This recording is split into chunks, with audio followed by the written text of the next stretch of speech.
Mga kabengers, tara, samahan niyo ako magluto. Ito ay first time kong lulutuin, diba? Kasi ito ay nabili ko lang naman tong soup base na ito sa isang Chinese store. Kaya sabi ko, sige, itry ko nga ito. And then, syempre, meron tayong buto-buto. Instead na lam ang ginamit ko, diba? Kasi yun yung suggested, diba?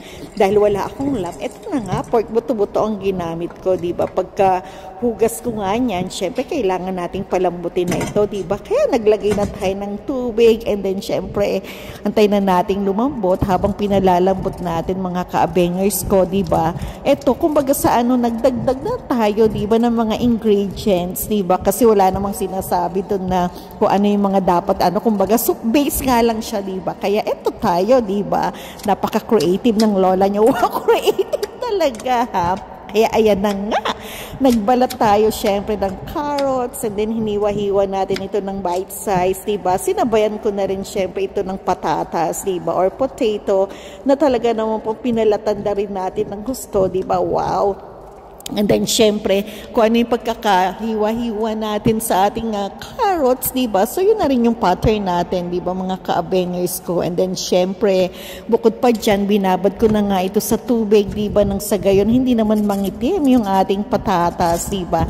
And then, meron tayong medium size ng sibuyas na talaga naman po may gulay. Kada na lang ako'y naghihiwa ng sibuyas, hindi pwedeng hindi maiiyak ang lola nyo, diba? Napakadrama talaga minsan magluto, diba? Grabe na.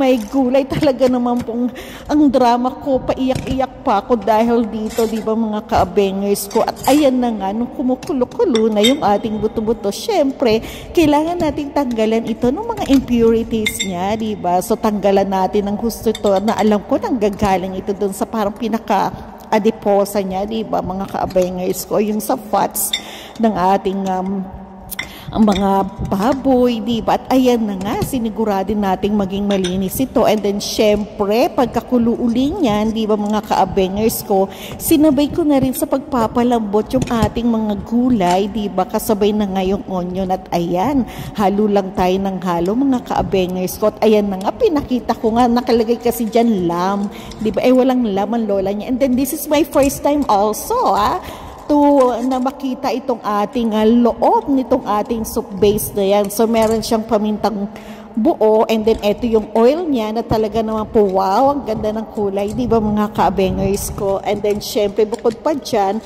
ito yung sili na hindi ko naman binuhos lahat, di ba? Syempre, tinatansya ko rin yung mga anak ko, di ba? Kung baka sobrang anghang, hindi na makain, di ba?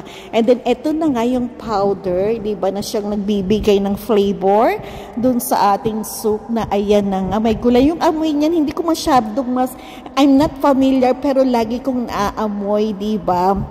Hindi ko lang alam ang pangalan, pero ang bango niya, mga kaabengers ko. At ayan na nga, kumukulo-kulo na nga ito, mga kaabengers ko. Syempre, dahil wala tayong gulay, ang alternative ko na lang ay itong ating mushroom, di ba, mga kaabengers ko? At kailangan natin tikman ito na talaga naman pong, wow, saktong-sakto talaga yung anghang, yung sabaw, lahat saktong-sakto. Kaya naman po may gulay. At ayan, di ba, may nag-pour pa nga ng steam, di ba? Kaya lumabo sa lens natin. Kaya ayan na, tara, kain na tayo, mga kaabengers ko.